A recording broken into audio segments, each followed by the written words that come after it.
April first week வந்தேன். அதுக்கப்புறம் ஒரு சின்ன சர்ஜரி, நம்ம இயற்றம் சர்ஜரி பண்ணோம். அதனால் வெளியே ட்ராவல் எதுவும் பண்ணலை. ஸோ எல்லாம் ஹாப்பியாக இருக்கீங்களா? ஓகே. ஸோ இந்த நாள் ஒரு வெற்றியின் பவனி. இந்த நாள் சரியா? வெற்றியின் பவனி. ஆண்டவர் வந்து ஒரு வெற்றி உள்ள பவனியாக எருசலேமை நோக்கி சென்றார். இந்த குருத்தோலை ஞாயிற்றுல வந்து நிறைய பேர் வந்து ஓசன்னா அப்படிலாம் பாடிட்டு போனாங்க. ஆனால் கரெக்டாக ஒரு 4 நாள் கழிச்சு என்ன பண்ணுறாங்க? இதே கூட்டம் தான் மக்கள் என்ன செய்கிறாங்க? இவரை சிலுவையில் அறையும் பரபாசி விடுது அப்படின்னா இவங்க என்ன எதிர்பார்த்து அந்த கூட போனாங்க. அந்த ஒரு ஹிஸ்டரி மட்டும் நம்ம கொஞ்சம் பேக்ரவுண்ட் கொஞ்சம் தெரிஞ்சுக்கிட்டோம்னா நமக்கு ரொம்ப நல்லா இருக்கும். நிறைய பேர் தெரிஞ்சிருக்கலாம். இந்த குருத்தோலை ஞாயிறு பவனியை பற்றி நம்ம 4 சுவிசேஷத்திலும் குறிப்பிடப்படுது. இப்போ வாசிக்கிட்ட மத்திய 21ஆம் அதிகாரம், மார்க்கில் 11ஆவது அதிகாரம், லூக்காவில் 19ஆவது அதிகாரம், யோவானில் 12ஆவது. ஸோ 4 சுவிசேஷத்திலுமே ஏதோ ஒரு முக்கியப்படுத்தி குறிப்பிடப்பட்டுள்ளது. ஸோ இந்த மக்கள் வந்து ஆண்டவர் வந்து ராஜாவா, யூதருக்கு ராஜாவா வருவார் அப்படின்னு நினைச்சுதான் அவங்க கூட என்ன பண்றாங்க? அந்த பவனியில போறாங்க. ஏன் அவங்க ராஜாவை எதிர்பார்த்தாங்க அப்படின்ற ஒரு பேக்ரவுண்ட் நம்ம மோசே காலத்துல இருந்து பார்த்தோம் அப்படின்னா, இஸ்ரேல் மக்கள் வந்து எகிப்து தேசத்துல 400 வருஷம் அடிமையா இருந்தாங்க. இது எல்லாருக்கும் தெரியும். அங்கிருந்து என்ன பண்றாங்க? மோசையின் மூலமா ஆண்டவர் என்ன பண்றாரு? அவங்களை எல்லாம் விடுவித்து பாலும் தேனும் ஓடுகிற கானான் தேசத்துக்கு வழிநடத்திட்டு வராங்க. வழிநடத்திட்டு வரும்போது அங்கே ஏற்படக்கூடிய சில முறுவறுப்புகள் ஆண்டவருக்கு கீழ்ப்படியாமனால ஆண்டவர் என்ன பண்றாரு? அதுல வந்துடுத்த அந்த எருசலேம் அடிமையிலிருந்து வந்த மக்கள் எல்லாரையும் அடித்து போடுறாரு. அவங்களோட சந்ததிகள் தான் அடுத்ததாக அந்த கானான்குள்ள நுழையிறாங்க. அங்க வந்து அப்புறம் கூட யார் அவங்கள வழிநடத்துறதுனா மோசேக்கு அப்புறம் யோசுவா, அதுக்கப்புறம் நியாயாதிபதிகள் நிறைய பேர் பண்றாங்க. அதுக்கப்புறம் தீர்க்கதரிசியை கொண்டு அவங்களை எல்லாம் வழிநடத்திட்டு வர்றாரு. அப்பதான் எல்லாரும் என்ன கேட்கறாங்க? எங்களுக்கு ஒரு ராஜா வேணும், எங்களுக்கு ராஜா தான் ஆளணும் அப்படின்னு எல்லாரும் போராட்டம் பண்றாங்க. அப்பதான் ஆண்டவர் முத என்ன பண்றாரு? சவுல ராஜா பார்க்கறாரு. அதுக்கப்புறம் தாவீது ராஜா வர்றாரு.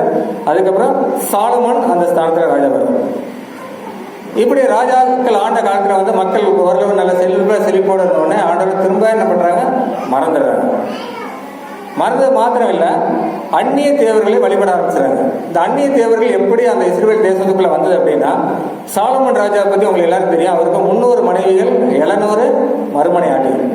இந்த 300 மனைவிகளும் வேற வேற ஜாதிகள்ல இருந்து அவரு திருமணம் பண்ணிட்டு வேற வேற தெய்வத்தை கும்பிடுறாங்க. ஸோ இதை வந்து நம்ம அந்த அவர் எங்கெல்லாம் கல்யாணம் பண்ணார் அப்படின்றது வந்து 1 ராஜாக்கள் 11ஆம் அதிகாரம் 3ஆம் வருஷம். யாராவது வருஷங்களா? 1 ராஜாக்கள் 11:3. அவனுக்கு பிரபுக்கள் புலமான 700 மறுமனையாட்டிகளும் 300 மறுமனையாட்டிகளும் இருந்தார்கள். அவனுடைய ஸ்திரீகள் அவன் இருதயத்தை வழியை போக பண்ணினார்கள். அடுத்த வாசிக்க. சாலமோன் வயது சென்ற போது அவனுடைய மனைவிகள் அவன் இருதயத்தை அந்நிய தேவர்களை பின்பற்றும்படி சாயப்படினார்கள். அதனால் அவனுடைய இருதயம் அவன் தகப்பனாகிய தாவீதின் இருதயத்தை போல தன் தேவனாகிய கர்த்தரோடு உத்தமமாய் இருக்கவில்லை. அவருடைய மனைவிகள் வந்து என்ன பண்றாங்க? அவங்க ஆண்டவரை கும்பிடுறத பண்ணிட்டு வேற தெய்வங்களை கும்பிடுறதுக்கு என்ன பண்றாங்க? மாத்திடுறாங்க.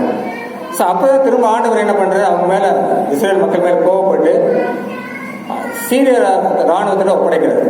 ஸோ அங்கேயும் அவங்க வந்து என்ன பண்றாங்க? அங்க வந்து திரும்ப அடிமைப்படுறாங்க. அதுக்கப்புறம் பாபிலோன் தேசத்தை ராஜா வந்து அவங்களை அடிமைப்படுத்துறாரு. ஒவ்வொரு அடிமைத்தனத்தில் இருக்கும் போதும் ஆண்டவர் வந்து ஒவ்வொருத்தரை கொண்டு வந்து அவங்களை வந்து ரட்சித்து கொஞ்சம் கொஞ்சமா உள்ள மீட்டு வர்றாரு.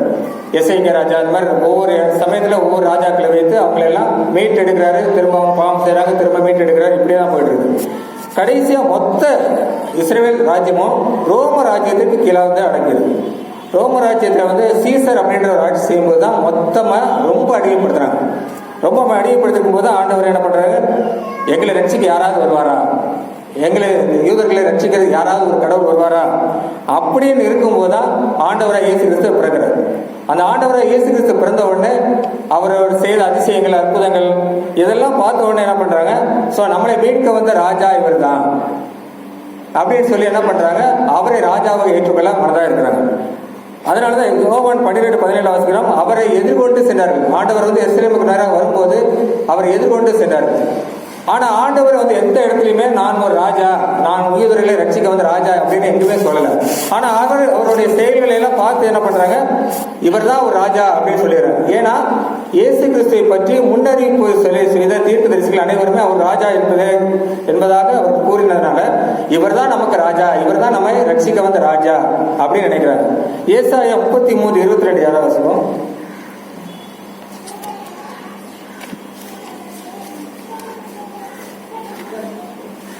ஏசாயா 33:22.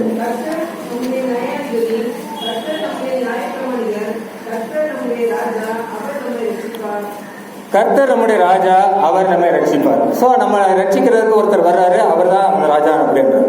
எரேமியா 23:5 வாசிப்போம்.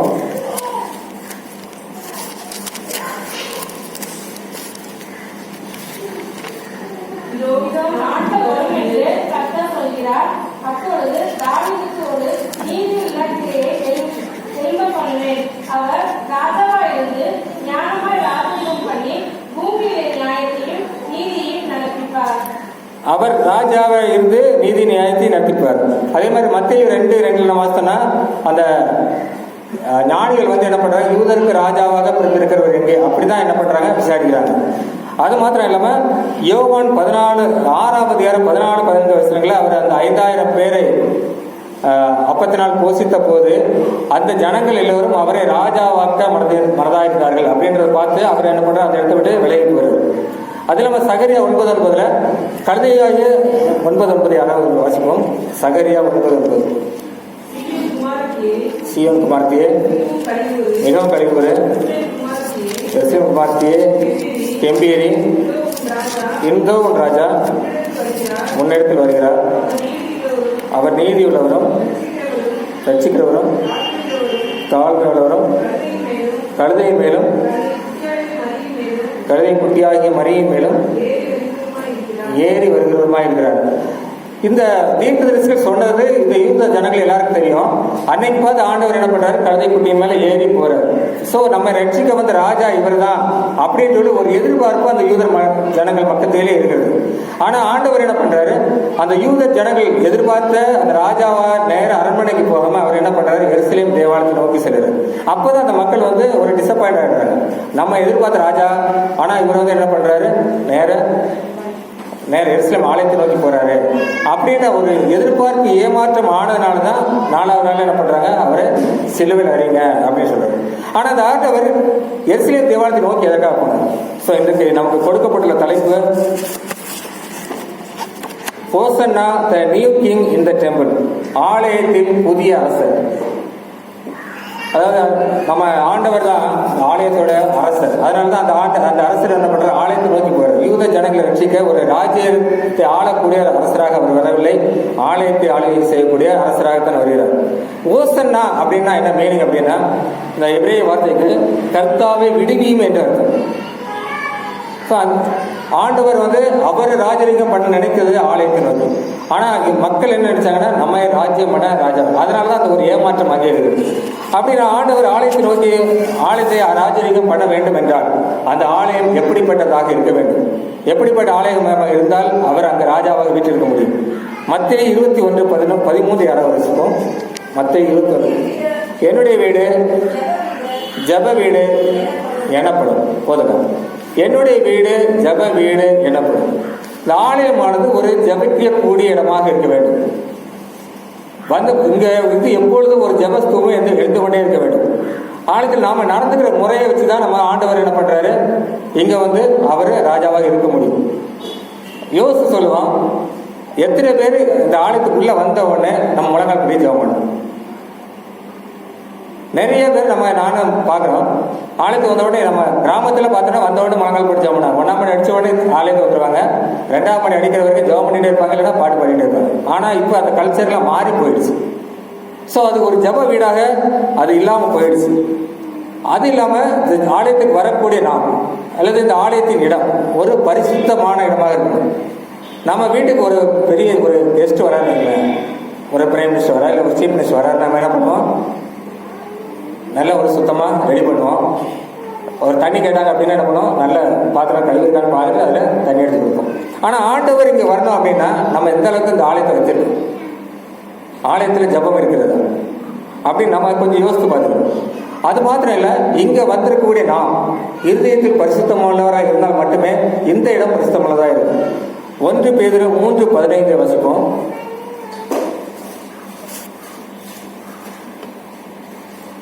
1 பேதுரு 3:15. கர்த்தராகிய தேவனை உங்கள் இருதயங்களில் பரிசுத்தப்படுத்துங்கள். உங்கள் இருதயங்களில் பரிசுத்தப்படுத்துங்கள். போதும்.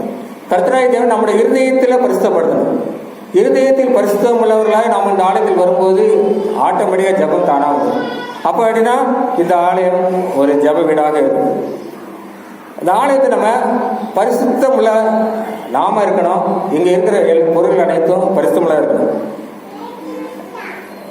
ரோம தேசத்துல லாட்ரன் அப்படின்னு ஒரு சர்ச் இருக்குது. என்ன சொல்றாங்கன்னா ஆர்ச் பசிலியா, அந்த சர்ச்சில் ஆண்டவர் கடைசியா அந்த ராப்போஜனம் பெற்றுக்கொண்டு அந்த மேஜை அந்த ஆலயத்தில் வைக்கப்படுது. அது மாத்திரம் இல்லாமல் பேதுரு முதலாக அவர் பேதுரு பயன்படுத்திய திருவிருந்து டேபிள் அந்த ஆலயத்தில் வச்சிருக்காங்க. ஸோ அது ஒரு பரிசுத்த பொருளாக அங்கே வச்சிருக்காங்க. ஆனால் அந்த பொருட்கள் அங்கே இருக்கிற மக்களுக்கு அது வந்து பரிசுத்தம் உள்ளதாக தெரியாது. ஏன்னா டெய்லி பார்க்குறவங்க அப்போ தெரியாது. ஆனால் வெளியிருந்து நிறைய சுற்றுலா மக்கள் அந்த இடத்துக்கு பார்த்துட்டு இருக்காங்க. அதே போல இந்த ஆலயத்துக்குள்ளே இருக்கிற நமக்கு இந்த ஆலயம் வந்து ஒரு பரிசுத்தமானது அப்படின்றது பழக்க தோசையில் மறைஞ்சு போயிடலாம். ஆனால் வெளியிருந்து பார்க்குறவங்களுக்கு இந்த ஆலயம் பரிசுத்தம் உள்ளது, இந்த ஆலயத்தில் ஜபம் ஏறெடுக்கப்படுகிறது அப்படின்னு நம்ம வெளியே காட்டணும். இங்கே வந்தால் ஜபம் பண்ணலாம் அப்படின்னு இருக்கலாம். எருசலேம் ஆலயத்தில் கூட அங்கே இருக்கிற பரிசேயர் ஆசிரியர்களுக்கு அந்த ஆலயத்தோட மகிமை அவங்களுக்கு கொஞ்சமாக மறந்து போச்சு. அதனால தான் என்ன பண்ணுறாங்க, அதை வந்து வியாபார ஸ்தலமாக மாற்றிடுறாங்க. ஒரு அந்த ஆடு விற்கிறது, கோழி விற்கிறது, பறவை விற்கிறது, அந்த வியாபார ஸ்தலம். அந்த ஆலயத்தினுடைய பரிசுத்தம் அவங்களுக்கு தெரியல. அந்த ஆலயத்தில் ஜபங்கள் தான் ஏறெடுக்க வேண்டும் என்பது அவங்களுக்கு தெரியல. அதனால தான் அதை வந்து என்ன பண்ணுறாங்க, ஒரு வியாபார ஸ்தலமாக மாற்றி விடுறாங்க. அதனால தான் அங்கே வந்து என்னாச்சு, ஆலயம் ரொம்ப கெட்டு போயிடுச்சு. இன்னைக்கு கூட நிறைய ஆலயங்களில் மிஷினரியில் கஷ்டப்பட்டு கட்டி கொடுத்த ஆலயங்கள், அந்த ஆலயங்களில் நிறைய என்ன பண்ணுற வியாபாரம் ஆயிடுச்சு. நான் எனக்கு கவர்மெண்ட் பண்ணி இது கிடைச்சா இதை கொடுப்பேன், எனக்கு வேலை கிடைச்சா நான் அவ்வளோ காணிக்க வைப்பேன். ஸோ அது ஒரு பிஸ்னஸ் இடம் மாதிரி ஆயிடுச்சு. நீங்கள் எங்கள் ஊழியத்துக்கு அனுப்புனா உங்களுக்கு ஆசீர்வாதம், அப்போ அனுப்புங்க ஆசீர்வாதம் இல்லையா? ஸோ சில விஷயங்கள் நம்ம கேள்வி கேட்கணும்.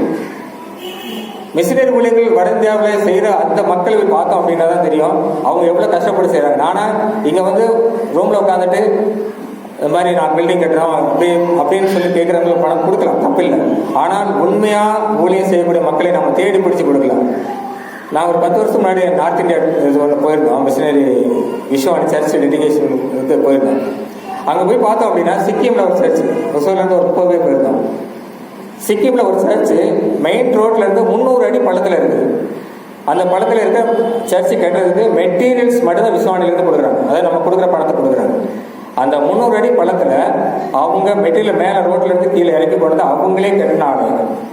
ஸோ நாம் என்ன பண்ணுறோம், சொகுசாக இருக்கிறோம், நல்ல அழகான ஆலயத்தில் வரோம். அது மாத்திரம் இல்லாமல் அங்கே இருக்கிற ஒருத்தரை கேட்கும்போது இன்னொரு வில்லேஜ்லேருந்து வராங்களா, ஒரு மலையை ஏறி இறங்கி அந்த ஆலயத்துக்கு வராங்க ஜெபம் பண்ணுறது. மாத்திரமல்ல, நாங்கள் கேஜிஎம் பக்கத்தில் ஒரு சர்ச்சுக்கு போயிருந்தோம் மாலூரில். நாங்கள் 9 மணிக்கு போகிறேன், போகும்போது ஒரு லேடி உட்காந்து பெருக்கிட்டு இருந்தாங்க. அவங்க கேட்ட எந்த ஊர் அப்படின்னா 13 கிலோமீட்டர் தள்ளியிருந்து வராங்க அந்த ஆலயத்துக்கு. வந்து காலையில் ஜெபம் பண்ணிட்டு அவங்க வந்து ஆலயத்தை சுத்தம் பண்ணுறாங்க. ஆனால் நமக்கு கொடுக்கப்பட்டிருந்த அந்த ஆலயத்தில் நம்ம ஜெபத்தை ஏறெடுக்கிறோமா? ஏசாயா 56 முழுசும் வந்து ஆலயத்தை எப்படி நடத்த வேணும் அப்படின்றத இருக்கு. நம்ம வீட்டில் அதை படிக்கலாம். இந்த ஆலயத்தை சுத்தம் பண்ணணும். இந்த எருசலேம் ஆலயத்தில் வந்து கலர் புகை இருக்கிறத சுத்தம் பண்ணணும்னு தான் ஆண்டவர் என்ன பண்ணுறாரு, அங்கே வந்து கோவப்படுறார். ஆண்டவர் கோவப்பட சொல்லப்பட்ட இடம் ஒரே இடம், அந்த ஒரு இடம் தான். காசு பழையில அடித்து விரட்டி எல்லாத்தையும் அடித்தார் போடல, ஆனால் சவுக்கை ஒட்டி பண்ணி எல்லாத்தையும் விரட்டினார் போடுறது. ஆண்டவர் கோவப்பட்ட அந்த ஒரு இடம், ஆண்டவர் ஆலயம் அசுத்தப்படுத்த மட்டும்தான் அவர் ஆலயத்தில் கோவப்படுறார். ஸோ நாமும் கூட இந்த ஆலயத்தை ஜபத்தினால் நிரப்ப வேண்டும். முதலாக தேவ ஆலயம், அதாவது ஆசரிப்பு கூட இருக்கிறது தேவ ஆலயம் கட்ட சாலமன் ராஜா தான் கட்டினார். கிட்டத்தட்ட 50 70,000 சிற்பிகளை கொண்டு கட்டப்பட்ட ஆலயத்தில் அந்த ஆலயத்தை கட்டி முடிச்ச உடனே முதல்ல சாலமோன் பண்ணது என்ன பண்ணார்? ஜெபம் பண்ணார். 1 ராஜாக்கள் 8ஆம் அதிகாரம் 22 முதல் 61 வசனம் வரைக்கும் உள்ள ஒரு மிக நீண்ட ஜெபத்தை சாலமோன் ராஜா அங்கே ஏறெடுக்கிறார். ஒரு மிகப்பெரிய ஜெபம். அது மாத்திரமல்லாம ஆண்டவர் ஜெபம் பண்ணும்போது அவர் என்ன சொல்றாரு? அந்த ஜெபத்தில் மாத்திரமல்ல, இந்த ஆலயத்தை நோக்கி ஜெபம் பண்ணுற எல்லாருக்கும் விடுதலை கிடைக்கணும் அப்படின்றது ஒரு வேண்டுதலை அங்கே வைக்கிறார். 1 ராஜாக்கள் 8ஆம் அதிகாரம் 44, 45 வாசிப்போம். நீர் உம்முடைய ஜனங்களை அனுப்பும் வழியிலே அவர்கள் தங்கள் சத்துருக்களோட யுத்தம் பண்ண புறப்படும் போது நீர் தெரிந்து கொண்ட இந்த நகரத்துக்கும் உம்முடைய நாமத்துக்கும் நான் கட்டின இந்த ஆலயத்துக்கும் நேராக கர்த்தரை நோக்கி விண்ணப்பம் பண்ணினால் பரலோகத்துக்கு இருக்கிற தேவரே அவர்கள் விண்ணப்பத்தையும் வேண்டுதலையும் கேட்டு அவர்கள் நியாயத்தை விசாரிப்பீராக. இந்த ஆலயத்தை நோக்கி விண்ணப்பம் பண்ணினால் நியாயத்தை விசாரிப்பீராக. இந்த ஆலயத்தை நோக்கி ஜெபம் பண்ணும் போதே ஆண்டவரை கேட்கணும் அப்படின்னு சொல்லும்போது, இந்த ஆலயத்துக்கு உள்ளாக இந்த ஆலயத்தை நாம் ஜெப வீடாக மாற்றி வைத்திருந்தோமானால் ஆண்டவர் கண்டிப்பாக இந்த வீட்டை, இந்த ஆலயத்தில் வரக்கூடிய ஒவ்வொருவரையும் ஆசீர்வதிக்க காத்திருக்கிறார். அப்படிப்பட்ட ஆலயத்திலே அவர் அரசராக வீட்டிற்கும் ஆண்டவர் விரும்புகிறார். இரண்டாவதாக, இந்த ஆலயம் ஜெப வீடு மாத்திரமல்ல, எல்லோருக்கும் பொதுவான ஒரு ஜெப வீடாக இருக்க வேண்டும். ஏசாயா 56, 7ஆம் வசனத்தை வாசிப்போம். நான் என் அழைத்த பருவத்துக்கு கொண்டு வந்து என் ஜெப வீட்டை அவர்களை மையப்படுத்தேன். அவருடைய சர்வாங்க கரணங்களும் அவர்களுடைய பலிகளும் என் பலிகளின் மேல் அங்கீகரிக்கப்பட்டிருக்கும். என்னுடைய வீடு சகல ஜனங்களுக்கும் ஜெப வீடு எனப்படும். என்னுடைய வீடு சகல ஜனங்களுக்கு ஜெப வீடு என்ன? யூதர்கள் எருசலேம் தேவாலயம் யூதர்களுக்கு மாத்திரம் அப்படிதான் நினைச்சுதான் அவங்க இது பண்ணாங்க, கட்டியிருந்தாங்க. ஆனா மற்றவர்களும் உள்ளே வர வேண்டும் என்பதற்காக அங்கே ஒரு பிரகாரம் ஒன்று கட்டிச்சிருந்தாங்க. யூதர் அல்லாதவர்கள் அமர்ந்து ஆண்டவர் தியானிக்க. ஆனா அப்படிப்பட்ட அந்த பிரகாரத்துக்கு உள்ள கூட வேறு மதத்தினர், அதாவது புறஜாதிகள் அப்படின்னு சொல்லியிருக்கேன், ஜாதின்ற வார்த்தை யூஸ் பண்ணாதனால வேறு தேசம் யூதர் அல்லாதவர்கள் அந்த இடத்துல அவங்க ஆண்டவரை தொழுது கொள்ள கூட இருந்திருக்க அந்த இடத்த கூட என்ன பண்றாங்க? வியாபார ஸ்தலமா மாத்திடுறாங்க. மாத்திரமல்ல, யூத பிரகாரத்துல யார், அதாவது யூதர்கள் அமரக்கூடிய எந்த ஒரு பிரகாரத்துக்குள்ள அந்நியர்கள் யார் நுழைந்தாலும் அவர்கள் கொல்லப்படுவார்கள் அப்படின்ற யூத சட்டம் அங்கே இருந்தது. அதுவும் இல்லாம அங்க வீணம் உள்ளவர்கள் யாரும் அந்த ஆலயத்துக்குள்ளாக போக முடியாது. அதுக்கு அவங்க சொன்னப்பட்ட ரீசன் என்னன்னா, பழுதற்ற ஆட்டுக்குட்டி தான் ஆண்டவருக்கு பிரியமானது. ஸோ அப்போ பழுதற்ற ஆட்டுக்குட்டி மாத்திரமல்ல, பழுதற்ற மரக்கள் அங்கு வீணம் உள்ளவர்கள் யாருமே உள்ள போக முடியாது. இதற்கு நிறைய வசனங்கள் கொடுக்கப்பட்டுள்ளது. யாத்திராகம் 12ஆம் அதிகாரம் 5ஆம் வசனம், லேவியராகம் 30ஆம் அதிகாரம் 2ஆம் வசனம், 14ஆவது அதிகாரம் 10ஆம் வசனம், 22ஆவது அதிகாரம் 19ஆம் வசனம், 21ஆம் வசனம், எண்ணாகமம் 22ஆம் அதிகாரம் 19, 31 ஆகிய வசனங்கள், 29ஆவது அதிகாரம் 2ஆவது வசனம், 8ஆவது வசனம், 13ஆவது வசனம், 17ஆவது வசனம், 20ஆவது வசனம். இதில் எல்லாத்தையுமே பழுதற்ற ஆட்டுக்குட்டி, பழுதற்ற பறவைகள் தான் பலிபீடத்தில் பண்ணணுன்றது. ஆனால் ஆண்டவர் சொன்னது ஆண்டவருக்கு தகன பலியாக செலுத்தக்கூடிய பொருட்களை மட்டும்தான் ஆண்டவர் சொன்னார். ஆனால் யூதர்கள் அதை என்ன பண்ணாங்க? பழுதானவர்கள் உள்ள வர முடியாது. அது இல்லாமல் அன்னகர்கள் ஆலயத்தில் எந்த ஒரு பொறுப்புலையும் இருக்கு. அன்னகர்கள் அப்படின்றது 3ஆம் பாலினத்து. அவங்க எதுவுமே யாருக்கும் உள்ளே வரக்கூடாது. ஆனால் ஆண்டவர் சொல்லி விருப்பப்பட்டது என்னன்னா, எல்லோருக்கும் பொதுவான ஜெப வீடாக அது இருக்க வேண்டும் அப்படி விரும்பினார். ஆனால் யூதர்கள் சட்டத்தையே மாற்றினால ஆண்டவர் பார்க்கிறாரு, உள்ளத்தில் ஊனமுற்றவர்கள் காணப்படுகிற பாவம், உள்ளத்தில் ஊனம் இல்லாத, உடலில் ஊனமுள்ளவர்கள் இல்லை அப்படின்றத புரிஞ்சுக்கிட்டு எல்லோரும் உள்ள வரலாம் அப்படின்றதுனால தான் ஆண்டவர் என்ன பண்றாரு, இது எல்லோருக்கும் பொதுவான சகல ஜனக்குமான ஜெப வீடு என்று சொல்லுவார். நாம கூட நிறைய சமயத்தில் அப்படிதான் நினைக்கிறோம், இந்த ஆலயம் எங்களுக்கு மட்டும் சொந்தமானது, நாங்கள் பணம் போட்டு கட்டினோம். சில ஊர்கள் அப்படிதான் சொல்றாங்க, இது எங்கள் தாத்தா செக்ரட்டரியா இருந்தப்ப கட்டினது, நாங்கள் மட்டும் தான் பொறுப்பில் இருக்கணும், நாங்கள் தான் முதலிடத்தில் இருக்கணும். இது அநேக ஆலயங்கள் இருக்கு. அப்படின்னா மற்றவர்கள் உள்ளே வரக்கூடாது. இதெல்லாம் யோசிக்க வேண்டிய விஷயம். சகல ஜனங்களுக்கும் பொதுவாக இந்த ஆலயம் இருந்தால் மட்டுமே ஆண்டவர் அந்த ஆலயத்தில் ராஜாவாக வீட்டிருக்க முடியும். அப்படிப்பட்ட ஆலயத்தில் தான் ராஜாவாக வீற்றிருக்க ஆண்டவர் விரும்புகிறார். முதலாவதாக ஜெபம் ஏறெடுக்கக்கூடிய ஆலயத்திலே ராஜாவாக வீற்றிருக்க விரும்புகிறார். இரண்டாவதாக எல்லோருக்கும் பொதுவான சகல ஜனங்களும் வழிபடக்கூடிய ஆலயத்திலே அவர் ராஜாவாக விரும்புகிறார். மூன்றாவதாக ஆண்டவர் ஒரு ஆலயத்தை விரும்புகிறார். நான் வாசிக்கிட்ட இரண்டாவது பாடமாக வாசிக்கிட்ட 1 Corinthians 3:17 வாசிப்போம். ஒருவன் தேவனுடைய ஆலயத்தை கெடுத்தால் அவனை தேவன் கெடுப்பார். தேவனுடைய ஆலயம் பரிசுத்தமாக இருக்கிறது, நீங்களே அந்த ஆலயம். ஸோ முதலாவதாக ஜெபிக்கக்கூடிய ஆலயத்திலே ஆண்டவர் ராஜாவாக விரும்புகிறார். மூன்றாவதாக சகல ஜனங்களுக்கும் ஜெப வீடாக இருக்கக்கூடிய ஆலயத்திலே ராஜாவாக வீற்றிருக்க விரும்புகிறார். மூன்றாவதாக அவருடைய ஆலயமாக இருக்கக்கூடிய நம்மிலே அவர் ராஜாவாக இருக்க விரும்புகிறார். நம்ம பற்றி ஒரு தனிப்பட்ட மனிதனை பற்றி வேதாகமத்திலே மத்தேயு 5:13 நீங்கள் பூமிக்கு உப்பாய் இருக்கிறீர்கள் அப்படின்னு சொல்லியிருக்கு. மத்தேயு 5:14 உலகத்திற்கு வெளிச்சமாக இருக்கிறீர்கள் என்று வாசிக்கிறோம். யோவான் 15:5 நானே திராட்சை செடி நீங்கள் கொடிகள். சங்கீதம் 1:3 இலையுறாது இருக்கிற கடிதரும் மரங்களைப் போல இருக்கிறீர்கள். அப்படிப்பட்ட நாம அவருக்கு உகந்த ஆலயமாக இருந்தால் மட்டுமே ஆண்டவர் நம்மிலே ராஜாவாக விற்றிருக்க முடியும். அப்போஸ்தலர் 7:47 வாசிக்கிறோம், கைகளால் கட்டப்பட்ட ஆலயத்தில் ஆண்டவர் வாசமாக இருக்க விரும்புவதில்லை, இருக்க மாட்டார். அப்படியானால் நம்மிலே அவர் வாசமாக இருக்கிற விரும்புகிறார். இந்த ஆலயத்தை நாம் எப்படி பாதுகாக்க வேண்டும்? ஆதியாகமம் 39:9 வாசிப்போம். இந்த வீட்டிலே என்னிலும் பெரியவன் இல்லை, நீ அவருடைய மனைவியாய் இருக்கிறபடியால் உன்னை தவிர வேறொன்றையும் அவர் எனக்கு விலக்கி வைக்கவில்லை. இப்படி இருக்க நான் இத்தனை பெரிய பொருளாதாரத்தில் உடன்பட்டு தேவனுக்கு விரோதமாய் பாவம் செய்வது எப்படி என்றான். இந்த சம்பவம் எல்லாருக்கும் தெரியும்.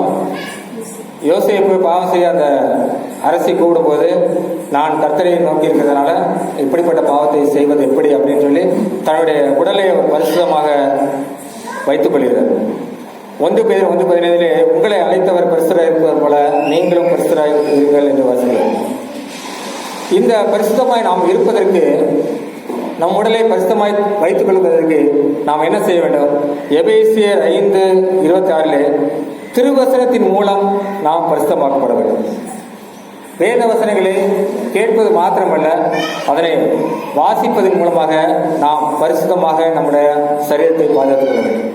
இந்த சரீரமாகிய ஆழத்தை நாம் பரிசுத்தமாக வைத்துக் கொள்வது மட்டும் ஆண்டவர் அங்கே ராஜாவாக வைத்திருக்கிறார். துதிக்கிற ஆலயமாக நம்மளை சரீரத்தை மாற்ற வேண்டும். யோபு 1:21 வாசிக்கலாம். யோபு 1:21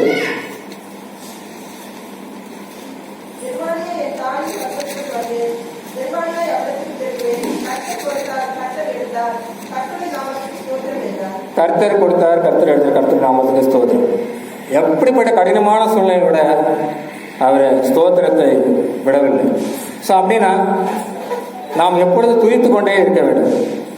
சங்கீதம் 34:1 துதி, அவருடைய துதி எப்பொழுதும் என் வாயில் இருக்கும், எப்பொழுதுமே துதித்து கொண்டே இருக்க வேண்டும்.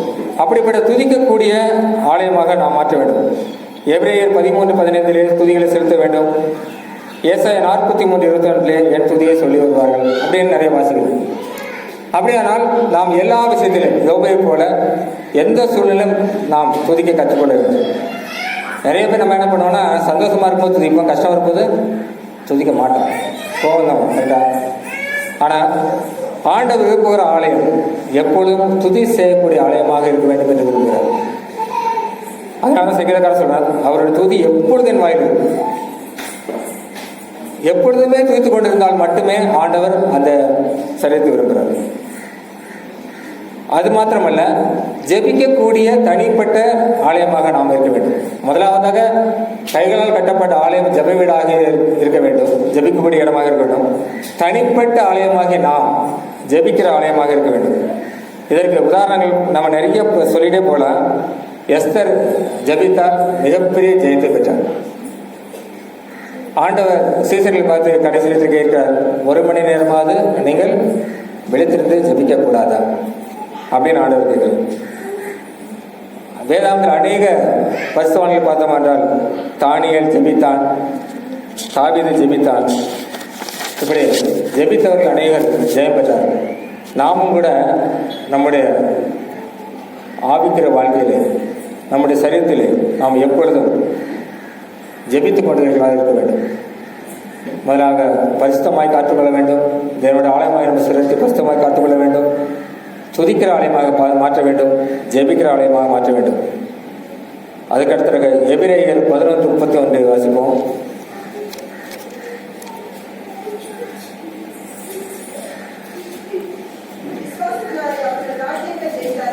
விசுவாசத்தினாலே ராஜ்யத்தை ஜெயித்தார்கள். ஸோ விசுவாசத்தினாலே நாம் நம்முடைய ராஜ்யத்தை சுதந்திரித்துக் கொள்ள வேண்டும். ராகாப் என்ற வேசியை பற்றி தெரியும். 2 வேவார்கள் கானான் தேசத்தை குறித்து பார்க்க வரும்போது என்ன பண்ணுறாங்க, அந்த வேசி என்ன பண்ணுறாங்க, அவங்களை காப்பாற்றி விடுறாங்க. அப்போ அவளுடைய விசுவாசம் எப்படி இருக்கிறது, நீங்கள் இந்த ராஜ்யத்தை மேற்கொள்ளும் பொழுது என்னை உயிரோடு வைங்கள். அப்படிப்பட்ட அந்த ராகாப் பற்றி மத்தேயை விட அந்த சந்ததிகள் வரலாறுல ராகாப் பேர் இருக்குது. ஸோ விசுவாசம் நம்மளே காணப்பட வேண்டும்.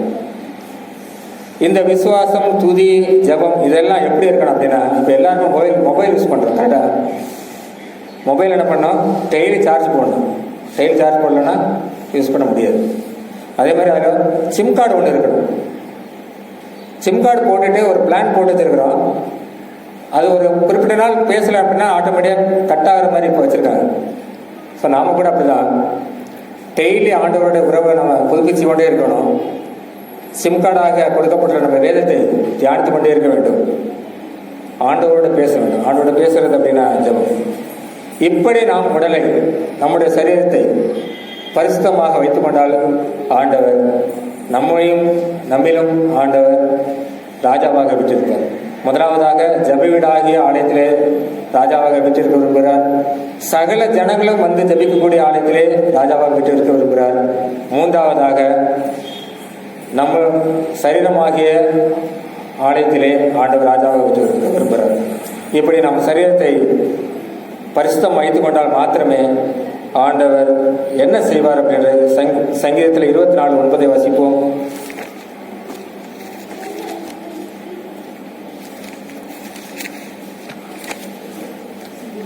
சங்கீதம் 24:9.